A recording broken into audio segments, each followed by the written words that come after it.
Welcome to the Love Clinic, an opportunity for couples to revive the flame of love, to literally remind one another what marriage is about. This is a Mulligan production, which is an injection for the infection in the nation, marital decay. The stats for failed marriages in this country are alarming. Have we lost the science of relating to each other? Have we lost the sacred art of constructing homes, of building legacies, of building communities?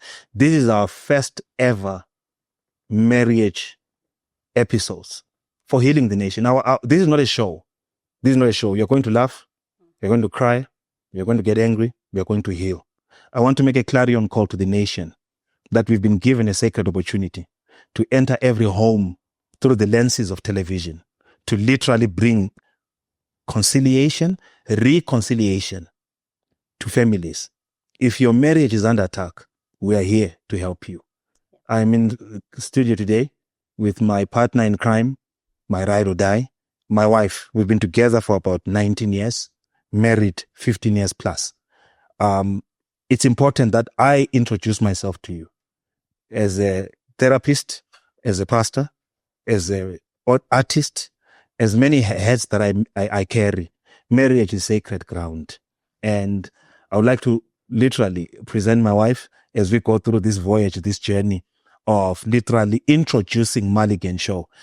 We are going to have 13 episodes of couples with different stories, different challenges. We are going to have Snack Deb here and show you how a pre-marital counseling session takes place. We are going to take you through the steps of the foundations of a successful marriage, the complications of a situationship when love dies, when the glow leaves, when the magic is not there, when literally you fall in love for someone else than the one that you made vows to. We're going to talk about many things, and I would like you to literally introduce you to my wife as we are going to go through this journey. I'm the rated R Bishop on the Mulligan Show, and a new prescription, the Love Clinic. We've got the Love Bath. We've got amazing things. I want you to press the subscribe button right now. I want you to share this. I want you to explode the nation with positive tales of what marriage is, the good, the bad, and the ugly. I really want you to help us reach nations. Yeah. I'm not just looking for South Africa, but I'm looking at Namibia, I'm looking at Tanzania, I'm looking at Zimbabwe, I'm looking at Botswana. We are literally using this as a base to counsel you online. Madam. That's right, yep. I think it was 2010 when we were running around preparing to get married. And one of the critical things we sat down and said was, what is our mission statement? Yeah. Why are we getting married? And I think what was amazing was that both of us integrally, at a very integral level, held marriage and family dear. And our mission statement was, we are going to build kingdom marriages so that kingdom families can be built. Yeah. And so with that, this is really a fantastic a journey that we are going to take. It's real. It's going to be real couples. The stories that you're going to see here are real, so that a marriage out there can get healing, a wife out there can get hope, encouragement, a husband can get courage, can know that you're not alone in this journey. Marriage is a beautiful institution that the enemy has attacked from day one. And we keep wanting to find ways to build each other because marriage is important to God. So, this is a fantastic journey. We're looking forward to it. This being our very first episode, we thought, let the people see us first. The people that are really graced, have been graced with the opportunity to bring this to you. Why us? What's there about our story? What makes it so real? So, we really hope that you're going to enjoy it and follow us as we track through the story. What are we going to give the people? What is so special that we've got? Love buffet. It's a buffet of everything that is found in this life. Let me say this, there is hope for marriage. I want to talk to a couple that's contemplating divorce. I want to talk to a woman who literally says that she's not cut for marriage. I want to talk to people that have said that marriage is a play. It's not, it's an institution that's immaterial. It's beautiful. Yeah. It's just that sometimes the participants of people in marriage get married with wounds. Then they bleed on love beds. That's right. They bleed on altars. Yes. They bleed on their rings. They bleed on their vows. Yes. So what we have in store is that I'm so excited. Number one, we are going to deal with the concept of marriage. What is marriage? Yeah. Because many people don't even know what marriage is. We are in love with the idea of marriage dresses. We love the wedding day, but we don't know the marriage. And there's a difference between marriage and a wedding. The wedding is a day. Marriage is a journey. Yeah. When we talk about marriage, we are going to talk about marriage. We're going to talk about the cultural aspect of marriage. You know, there are certain rituals that you may omit in getting married and realize that you are dealing with spiritual contracts, sins of omission. Then now your wedding is, your marriage is taxed. There are people under the sound of my voice now. You're not happy in your marriage because there are rituals that you omitted in doing and life will tax you. There are debts, ancestral debts. I know that you may say, what is Bishop saying? Tuning a little deeper. Some of the things that you're dealing with are the sins of omission. You are busy living with a person. Did the father usher you into the home or you just ended by the church and they thought that you're married? No, marriage has three aspects. So we are going to define the context of marriage, understanding what marriage is. Personally, I believe that there are four pillars of a marriage. Number one, there is the cultural aspect of marriage, which is called the customary realm, which is very important. You omit this, the marriage has no foundation. The only people that have the power to marry a couple are the parents. That's right. I heard people saying that I got married in church. The pastor does not have permission to marry you. Yeah. The pastor blesses what the parents have married. Yeah. So someone's going to say, you're a bishop. Where do you get the foundation of what you're talking about? Can you maybe help a viewer out there and trace that back to the Bible? Yeah. When we talk about marriage, it's cultural. The context is cultural. For example, the Bible teaches about the Jewish concept of bridegroom in a Jewish manner. For example, this concept we have of church wedding is not even biblical, because in our church weddings, the groom gets in first, the bride gets in last. Yeah. In a biblical wedding, it is actually the bride gets in first, the groom gets in last. Yes. That is why the church is married to Christ. The church is waiting for the groom to come. She's already waiting at the altar. Yes. But now we have it in reverse because we don't understand the cultural context. So when you talk about Inyongo in, it's a cultural context. Remember, when we say a wedding, it's a culture. Yes. When we say marriage, it's in the context of culture. Yeah. Biblically, it's played in a biblical way, which was literally consummated at night. You know, so when you say all these things as a bishop, I think that you must understand the cultural context of marriage. I've seen people pay lobolo. It is biblical, but the way we do it is in the context of our culture. Yeah. So one of the things that we are going to unpack that, but without sophisticating a lot. You must understand that the cultural aspect of marriage is the foundation that undergirds the participant. Vendors marry in a vendor way. Yeah. Zulus marry in a Zulu way. At the end of the day, that's the cultural implementation of marriage. Yeah. Then we've got the spiritual realm of marriage, the spiritual part. The ethos, the things that undergird the rules. For example, there is a cultural code. You don't sleep with a woman when she's on her items, meaning a menstrual cycle. You don't sleep with a woman after giving birth. You know, also spiritual contracts. We are marrying people already married. Hey, by the time you come here, you're already planting children on a vine already owned by another. Yeah. These are spiritual. Yeah. Many South Africans, Zimbabweans, Mozambicans, Americans, Canadians are suffering from the penalty of violating spiritual protocol. And listen to me. Marriage is a God institution, not a human institution. We claim it through culture, but spiritually, it is God that instituted marriage. The only divinely instituted thing is marriage. Church is a human invention. Yeah. God didn't invent church. Yeah. We invented church as a journey to find God. Yeah. But marriage is something that God instituted. That's right. So when we look at the spiritual aspect, we can culturalize it. That's putting decorations on it. But in its play, it's spiritual. There are spiritual didactics. There are soul attachments. There are vibrations within the intricate corridor of marriage, where we are going to touch about that. You will see the implications of marital embargoes in marriages today. Western people operate under a demonic embargo. That's say you can't marry. Yeah. And then you enter marriage. It does not stay long. So we talk about that. Then there's the civil part of marriage, where a government registers you, you get a license, you get a certificate. That means nothing if it's not spiritually founded and if it's not culturally initiated, where the parents put you together. You can have a marriage license, that means nothing. Yeah. You can have marriage rings, that means nothing. You can have a marriage dress, that means nothing. Why? Because marriage also has a spiritual aspect, a cultural aspect. The civil aspect is the lightest. You call a judge to separate you who was not there, the shad. Sure. They were not there when you made your vows. Sure. They were not there when we were Genis. And then now it's coming to represent a civil law. Yeah. To administer your separation or your coming together. Yeah. So many people don't understand that. And it is a business side again. Marriage is a business side. It is a business. Whether you like it or not. That is why when I talk about the love clinic. If you want to be in a relationship, realize that it's a love clinic. There's a book called All About the Kennedys. Yeah. And we do this in premarital counseling, that when couples come together, they must have a mission statement that defines their union. Yeah. Why are you getting married? Why are you coming together? Yeah. The Kennedys have one law, that this is the law of the Kennedys. They say the purpose of the Kennedys household is to breed leaders for America at all levels of responsibility. Yeah. So if you are going to marry a Kennedy, you are marrying a leader. They have claimed the mantle of leadership in producing leaders for America. So when they marry, it is literally the choice of a spouse is governed by the mission. Yeah.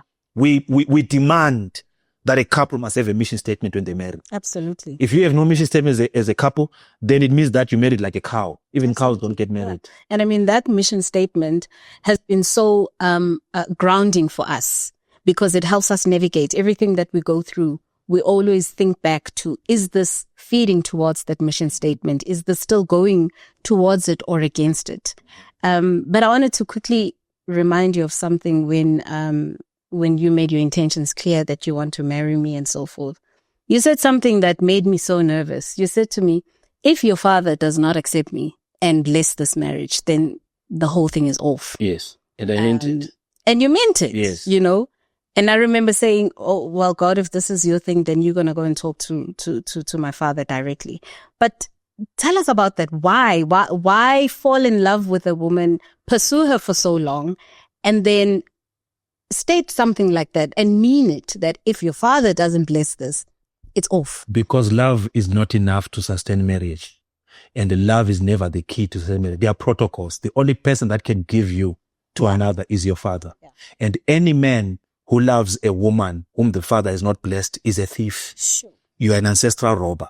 Because even in church, when the pastor is marrying, they will ask a question. Who gives this one? Who gives this one? Who? Yeah. Because a woman is given by the father. You. And so if a man does not release the daughter, there is no marriage. The pastor initiates a matrimonial blessing to satisfy a spiritual and religious fetish. But the real people who marry are your parents. Yeah. In the whole script, Jesus never ever became a marriage priest. If marriage is that deep, I know pastors get angry when I say this. They get very angry. But I will tell you, in all the anointedness of Christ, he did not administer marriage. The closest service Jesus did at a marriage, he was a barman. He was helping when wine was finished. That's what he did. We know Jesus at a wedding. Yeah. And at wedding of Cana, he was what? He was assisting shortage of wine. Because he understands that marriage is not an issue of pastors, prophets. If marriage is that, at least we should have one recorded marriage where Jesus put it to. Can you imagine a couple that was married by Christ? Yeah. Or let me even be worse.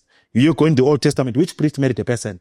Yeah. So when you ask me the question and say, I want you to say this. If you are married to a woman and the father's blessing, the white people say, go and get my father's blessing. Yes. A proper or European, when you fall in love, when you have an engagement ring, she won't accept go it. to the father. She said, go and get my father's blessing. Absolutely. Why? A woman not released by the father is a vibrational curse. She's a beautiful situation waiting to explode. So if you get, and these are things happen when you sit down, did the father give you? Yeah. Did your father let you go? Yeah. Even if your father did not usher you in, you are not in. Your father is the one that ushers you into marriage. Yeah. So this is a very important thing. We are healing marriages. We are literally talking about the things that you don't want to talk about. Yeah. If you are married to a boy and love is what keeps you together, love is not enough. For marriage, love is not enough. Can I tell you, love is greater than respect. Yeah. In marriage. Love is better than respect, because you can cheat on someone you love. You can assault someone you love and say sorry. But you can never do that to someone you respect. So respect is always a higher principle than love. And many people marry for love. But the question I want to ask you, do you respect what you love? No. Most people love but don't respect. So but I admonish guys, don't love a woman with the father. And another thing, if you cannot replace the father's weight on a woman, she will never respect you, because the benchmark of masculinity is the father. And if you do not amount to the father, you are a little boy, and she's going to try and reconstruct you into the image of a real man. She'll try and make you a father, a man like a dad. Yeah. That's heavy stuff. Some of you are frustrated now because you've not yet surpassed the bar of manhood called dad. And so what is it trying to do? She's actually trying to in you. She's respecting you into a dad. And when the time she gives up, she's giving up what she already had a benchmark. The job of a man is to surpass the father. You must, because if you don't surpass the father, she will remake you into a father. Because that's especially if it was a proper father. Especially if it was a man's man, I can guarantee you and many women are frustrated. They're smiling at men. They resent because they are not like that. But now we live in a country, in a world actually, that has this daddylessness pandemic. And I think we've seen it in some of the counseling sessions we've done with the many couples that we've worked with, where you can actually see that the enemy has attacked society at that level. From the time a little girl is growing up and the daddy's not present at all. So she doesn't have this benchmark that you're talking about. She doesn't have that father who's giving her away. And then she's entering into a marriage. I mean, it's like layer upon layer of assault. And those are some of the issues that we see every day in marriages and couples. And it really does create a void. And I mean, I think we've even seen it with some of the marital challenges that arise that the church can't fix, but that back home can fix. And if there isn't a back home, that is causing a huge issue in our society. You're touching it. Yeah. And that's what we are hoping to actually even do with the Love Clinic, to even try and bridge some of those gaps, because it is a real state of affairs of marriages and the nation. Daughters don't have fathers to cry back to, or husbands don't have the wife's father to say, uno baba, you know. And we see that. We see husbands literally going rogue because they know that there isn't a masculine voice, you know. And that's quite sad. It's very sad. It's very, very sad, especially when you talk about the fact that father is not there. Many of us have too much of mom and too little of dad. And the thing that you're hitting there on father not being there for daughters and sons is that they don't have a map. And if they don't have a map, a blueprint of masculinity, a blueprint of a man loving a woman properly, we ask a man to be a good father. He's never seen one. Doesn't know what it looks like. So you ask him to write an exam with no syllabus. Many men are failing the test because they got an exam from life, but the syllabus was not there. They are not prepared. And we are judging them. We are killing many boys. We are killing them. The problem with marriage now, and this is the Love Clinic, and we are dealing with all. Let me say this. The age we live in, I always teach like this, and I want this to be hit. There are 3 homes in every human's life. You must have a primary home. You must have a secondary home. You have a spiritual home. Your spiritual home is the place where you are spiritually fed. Your secondary home is the one that you built. Your primary home is the home of your parents, where you go ekai. You cannot take a secondary home issue to your pastor to deal with your marital problems because it does not have the curriculum to help you. When you got married and you went to ask for lobolo, your pastor was not there. It is a primary home issue. And when now you are here, you've got a problem to a pastor who's probably suffering with his own wife. The issue is this one. Spiritually, he does not have the DNA to impart to you because it's a breach. You are going to your pastor when you should go to your father. By the time you are going to your own people, too many wrong hands have touched this marriage. And their marriage is under the sound of my voice that are contaminated from wrong hands, strange hands. You've gone to wrong people to get help because you're trying to say, let's be protected. If your own primary home cannot protect you, it's an uncovered marriage. Because marriage is a primary home issue. That's right. Not a spiritual home issue. You see, so we've upside down arrangements. We have there is a privacy, there's a dignity, there are boundaries that work in marriage. Another thing about marriage that's very important that I've seen is communication. We talk about communication, we talk about finances, we talk about infidelity. These are the top 3 killers of marriage.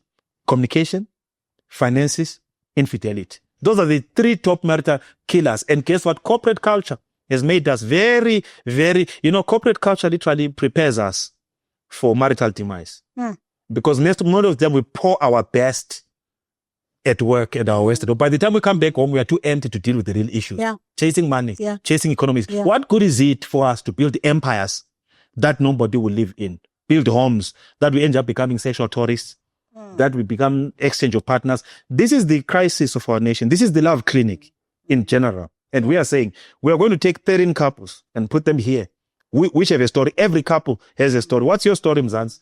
Because all of us have our stories. Absolutely. You don't have to die alone. You are not the only one suffocating in that marriage, but also the enemy has misrepresented what marriage is. It's a godly institution where we role play divinity. What do you think's helped us survive? Resilience, the willingness to fight. I personally think that what has kept our marriage going is the willingness to fight. And let me tell you the power of kids. You don't stay married because of your children. That's poison. That's toxic. That's acidic. That is very erratic in malicious proportion. You cannot just keep marriage because for the kids, actually, it is more damaging for kids. It breaks them. It breaks them because remember, communication is more energy and vibration than it is words. Words are the lowest. Kids catch. They do. They do. But when when a couple loses the ability to fight for each other, the marriage is dead. When there is no fight, when the fight is gone, the marriage is gone. But I'll also add what kids do. They are not the reason, but they help focus. Because they chisel your decision making. They determine the decision making. Because it's no longer selfish. It's you think about the future, not just for you, but for these children as well. What would be the best for them? And I think that they do balance that out a lot. Yes. There's what we call cross-gender parenting dynamics. And cross-gender parenting dynamics is when the mother tends to spoil the sons boys and train the girls and be a little bit strict on the girls. And dad tends to be a little bit strict on the sons and he trains strict on the sons and he spoils the boys. So in the girls. So in a situation where mom and dad is in the house, this cross-gender dynamic is balanced. When one parent is no longer in the room, the other one gets an overbearing because there's no longer balance of spoiling and training. Spoiling and training. And many couples are bleeding on the marital post because we entered marriage without healing the wounds of previous relationships. I've seen women married to Tom, and Tom is the recipient of a blow aimed at Henry because she was not at peace with Henry. Tom is literally a recipient of a blow aimed at an ex. That's right. Because many people are married, but they are not married. And some people are married and yet married. There are layers of other people colliding on this one. And part of the love clinic is saying, perhaps sometimes marriages are not working because there's too many layers of different people that you no longer allow this one to experience you because the vibration, the energy of others, you did not stop. Some people are addicted to having someone in their life. You don't know how to be alone. And some people are sick and tired of being alone. They will have anybody in their life. So I've seen people who are marital addicts. You've been married 8 times. Oh my. You've been, actually, they say proven statistically. A person that has been divorced once is prone to divorce again and divorce again and divorce again and divorce again. They are prone to be divorced more because they are trying to find something they won't get in a person. It's a leakage of the soul that they need to pack themselves and say, why am I so addicted to having people in my life that being married and tied to myself feels like I'm tied to solitary confinement? No, it becomes part of their identity that if I don't have someone, then I don't know who I am. Exactly. And that's a inner child wound. That's an inner child wound in every couple. We are going to have, every couple needs to go through inner healing. We have the love tub, by the way. In the love clinic, we have the love tub. The love tub. We're going to put some couples in ice. Ice water therapy that literally heals circulation. Unfreeze. Every couple must unfreeze. You are too tight. Couples who don't play die. Too serious. Too serious. And so we want to literally demystify the myth that marriages cannot last. In the demographics of our people, black marriages are dying at the fastest rate. Because of such things. I mean, there's also the culturalization. Having to find the balance between respecting you as ubaba wasekhaya, but also being my best friend that I can joke and play with. It takes, what can I call it? Becoming friends with that person. Yes. I was laughing the other day because I think we do play quite a bit, and our kids, it always fascinates them. It always fascinates them. And I think it was yesterday or the other day, and I put my arm around you, and then our daughter started giggling, and then she says, yeah, we know it's your best friend. And then she said to us, oh, look at these two lovebirds. So now, our son started giggling and saying, Mommy, she's calling you lovebirds. And I'm like, yeah, because we are. But it's cute because I think a lot of us didn't grow up in homes where we saw that. You didn't see that. We saw a very stoic picture of Ubaba, Umama, and it was like clear lines. And then the same man who's so stoic like that, Ngalena, he's got himself a little playgirl where he can be a little boy. And we are here to say that couples, you can have all of that. And actually, you should have all of that. Where you can be the little kids playing, but you never lose sight of the respect factor. Actually, yes. You know? These church women must learn how to love properly. Yeah. Because yes, we are going to see this. You know why men are living in church women? You are too boring. Praying too much. You need to be cured. You are too boring. You play too much. You are too serious. You know, I've seen women in church. Yeah. They pray. Yeah. The energy you do praying must be the same energy you do praying in the bedroom to your husband. Some men see you praying, you are praying. By the time he looks at you, he can't understand. In the bedroom, you are a missionary. You are a good girl. But I've seen your velocity of passion in prayer. Yeah. And now you have a flat tire in the bedroom. You can't be. Put back the spice in the bedroom. Put back, one top and put it this way. Yeah. When your husband is at work, you pray. Yeah. When your husband comes home, open your legs. Yeah. Ooh. That's the best. Can I tell you for couples, the best prayer for any couple is sex. Yeah. Sex is a place of vulnerability at the highest, where the soul becomes one, where pulses align. Prayer is a couple sex. Yeah. A couple that does not have sex, there's no prayer. The altar is called dry altars. And that's killing you. Dry altars. And this is I want to say something heavy to every couple. This is the love clinic. Yeah. And the issue is this. We are discussing the real part. You will have to put your heads in the ground. But I'm telling you this. We are not going to sugarcoat it. We are not nice. Only sex is nice. Here, we are coming here to make you uncomfortable, to heal, to remove your mask and to be real. There's a couple right now who's on the crumbling edges of hell. Yeah. They've tried all they have. Yeah. And they love each other. And in the curriculums of grace, you shouldn't leave each other. But because you don't have adequate intervention, you are in love with each other. But the unfortunate thing, you've lost the melody of your song. You've lost the tune. You have got to literally pass by the love clinic. Oh, yes. Because the truth of the matter, it's not over until you work for it. No, absolutely. The key to a marriage is fight. Marriage is the product of fighting. Have you seen a kiss in water? You look at that kiss, it looks nice. It's nice. There's no couple who looks nice where is no fight paddling underneath. True marriage is actually, but wow, and they're cute. But when they go and see the commotion beneath the water, work that's the paddling, yes. We stop paddling, we stop fighting, we start sinking. There's no movement. And there are couples now that we are tired of paddling, fighting, beneath. The problem is you bring a manyalenu before people. Oh man. You never fight on the stage. You fight behind the stage. When you see teams, marriage is about teamwork. That's right. Finding a team. It's a team. It's teamwork. Yeah. They can swear at each other when they're at practice, but you will never see them fight on the field. Yeah. You put your differences aside behind. That's the formula now of what makes marriage work. Some of these, we've got so many spoiled brats playing marriage, and they don't understand that marriage is tough. Let's not do bold and the beautiful and think that marriage is bold and the beautiful. There is a hectic stuff behind the scenes.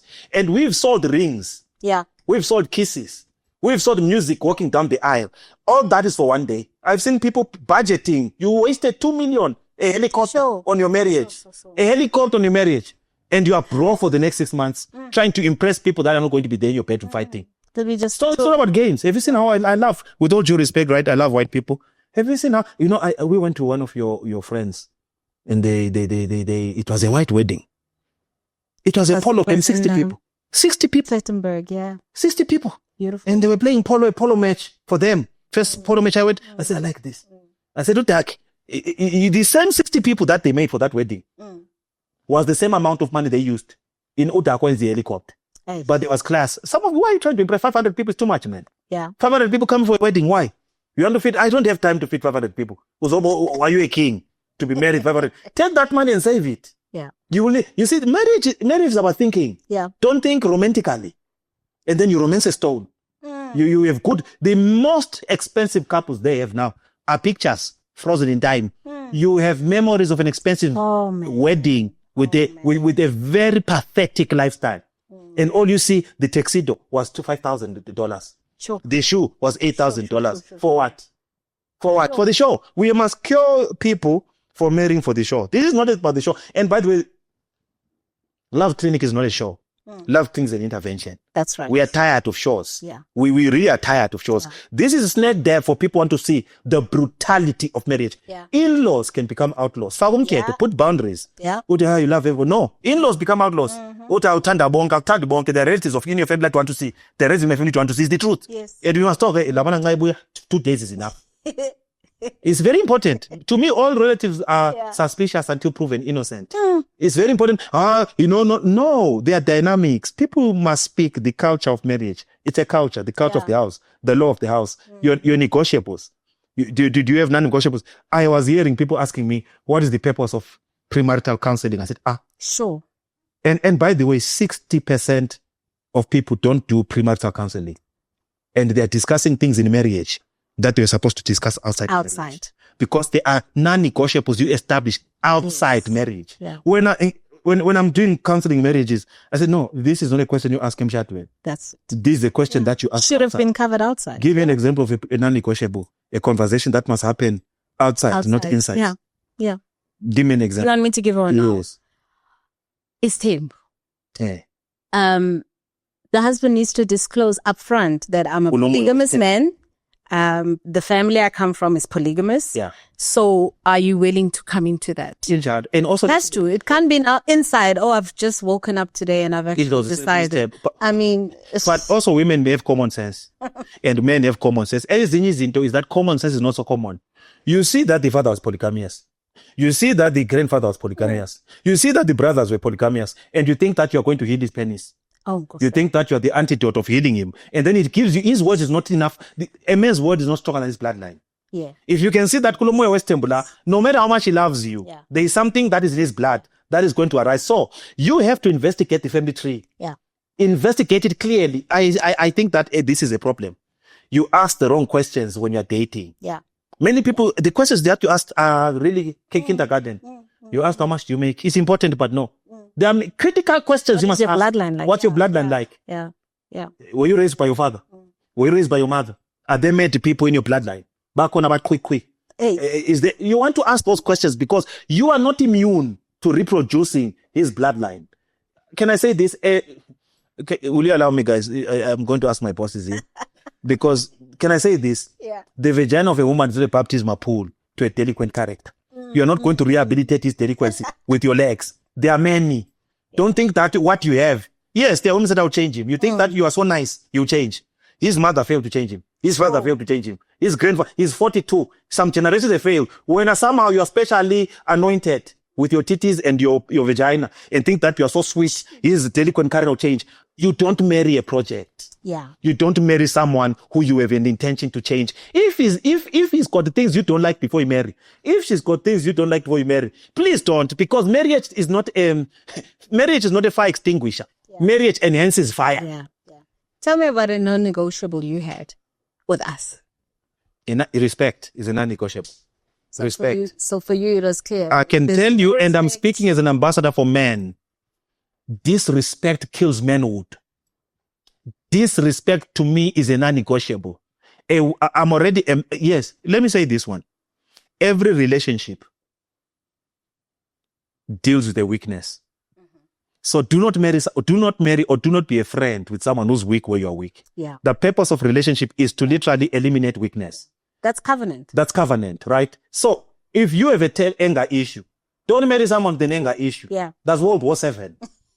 That's World War VII. Because those are things that you can, character, personality, you already must have a character assessment of yourself. You should, as a person, You should know. If someone comes and tells you you've got anger issues, catching feelings, angry, then you have not yet mastered you. You have no business trying to master someone else. Yeah. So when you talk about what was my nanny, in respect, I can guarantee you, I cannot handle disrespect. Ever.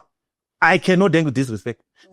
I cannot, especially, it's a currency. It's a relational currency. Most men can't say it. They don't have the balls to say it. They don't have the godness to say it. But disrespect dwarfs us. Yeah. Disrespect incapacitates us. Yeah. Disrespect locks every capacity and potential. Disrespect will make a great man abort his greatness. Yeah. So I've seen the effects of disrespect. And I've seen what it does to kings. Yeah. I've seen disrespect render kings as mice. Yeah. So, and those are things that we don't, you see, we are already discussing an non-negotiable. We now shut a project with the No, let me tell you, marriage, the tragedy of dating, it often advertises a product marriage does not offer. Yeah.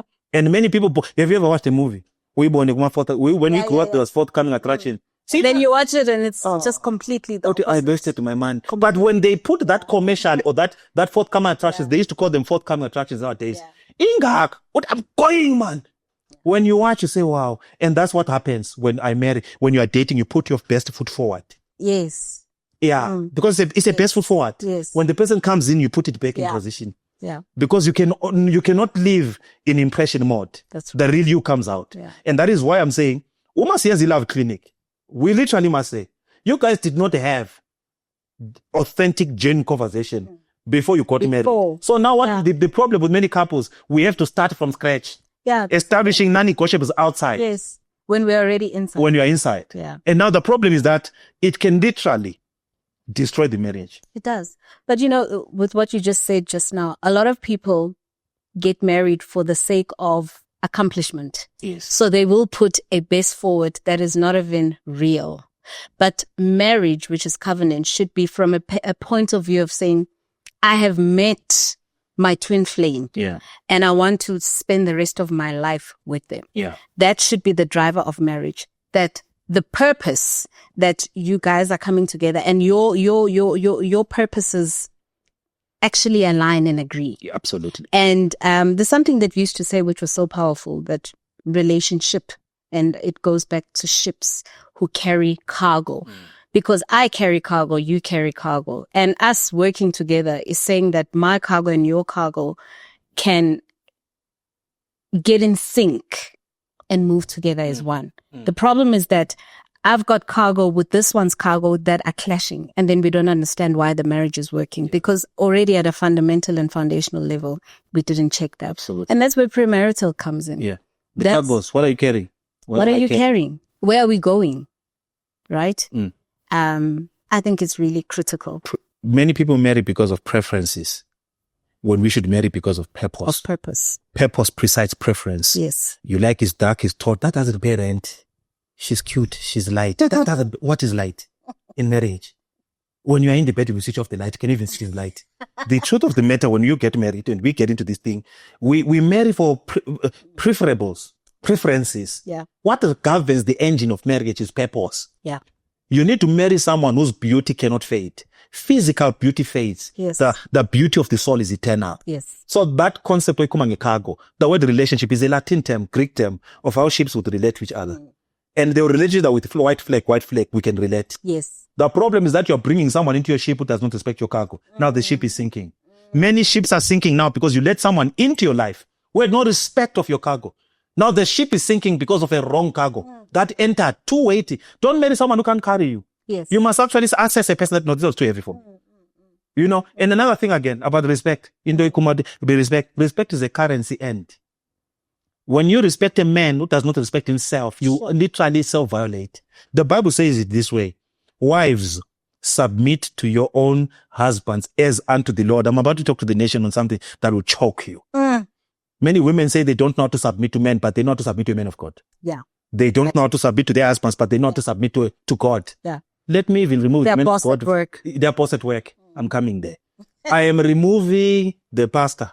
Let me leave God in the equation. Yeah. For any woman under the sound of our voice who wants to know how to handle a husband, according to scripture, if you forget how to submit to a man, the behavior you give to God, duplicate it to your husband. That's how you submit to your husband. As unto God. Sarah called their husband Lord. Man. Please don't do it to boys. They'll choke. They'll choke on a blessing. Now, you spoke about work, and this is the number one killer of marriage in our country. The workplace, the corporate work. This is deep. The corporate work has become the slaughterhouse for young marriages, old marriages, because the corporate culture favors the female over the masculine. So women grow more in corporate spaces now. Men grow better as entrepreneurs. But if you look at CAs, if you look at CFOs and all these women of power, they are not married to men who can handle that level of power. So you are going to see something.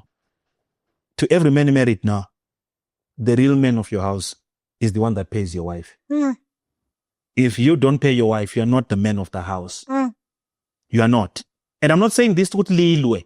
I'm helping you. Swallow slowly. Swallow slowly. You are not the man of the house. The one who gives the money. Your wife will never respect you more than she would respect your boss.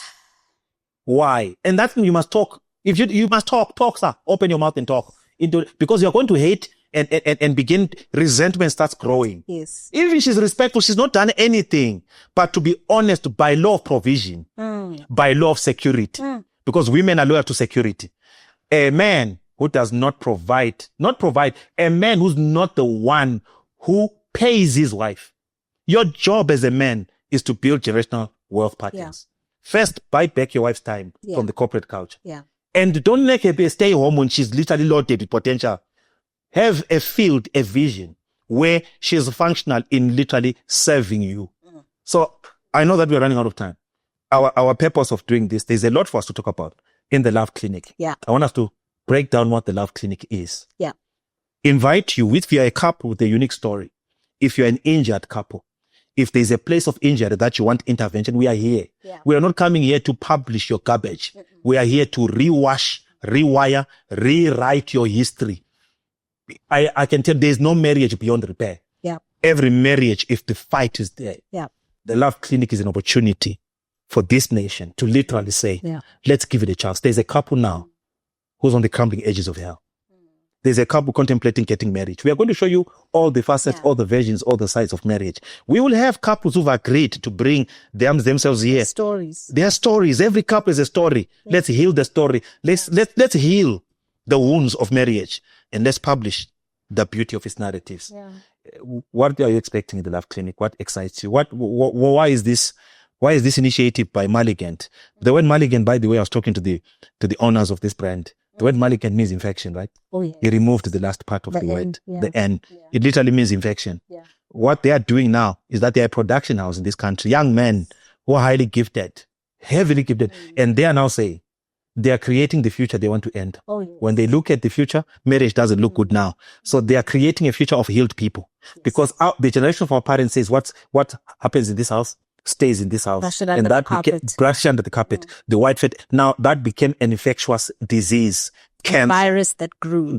Yeah. And we know a virus, a fungal infection. An infection grows when it's in a warm, fested, hidden environment. Comfortable condition. So now when we come and we shed light on it via this Love Clinic, we are taking away its potency to spread in the dark, where it's unseen, where it's unheard, but it is felt so deeply. You can either choose to scratch the pimple that keeps itching, or you can pop it up, squeeze it, and get rid of it. That's so it. When we say it is an infection, they begin to know now this is the injection for that infection to make sure that the corrosion, marital decay, relational chaos, the loss of language of love, the loss of connection, the loss of courtship. Abafana basakwazi ukushela. You know, upuja mkhanyile. Uthi abafana ngizejobheka basakwazi ukushela. We are so organic. We are so viral based. You know everything about a person in one day. You did not go through the pursuit is not there. No. That's why we give up so early. I was telling a young colleague of mine at work that you pursued me for 1 year and 5 months. She couldn't believe it. She said that cannot be so. I said why? She said because in our generation, she's in her 20s, still very young. She says in their current generation there is no pursuit. There is no pursuit. There is no pursuit. So you tell someone that you were pursued for literally. Literally. So we've got a lot of work. Art of Ukshela, the lost art of rekindle love. Kuphelile konke lokho. And that is why I want to bring back the sacredness of marriage. Yes. It is your opportunity, Mzansi, and Africa in general, because this is not just there are no borders to Love Clinic. Yes. I was telling them that it's not going to stop at Love Clinic. Yes. They will have healing retreats for couples. Oh, yes. Our Maligant Love Clinic. Absolutely. I'm a sound bus to heal you, take you away from the noise, put you in a space. So I was saying that they are pregnant and this is the baby that's being born, the Love Clinic. If you want to sponsor this show, the Love Clinic, do so. Yes. Because marriage is a crisis. Mayday, a generation under a curse. We want to heal those marriages. You know, pray for these guys that are doing such a great job. And I'm privileged. We are privileged that in this opportunity, they've seen some value in us to partner with them, to literally help this beautiful brand new production, a Maligan production, healing the nation, one family at a time. Join us again for our next session. God bless you.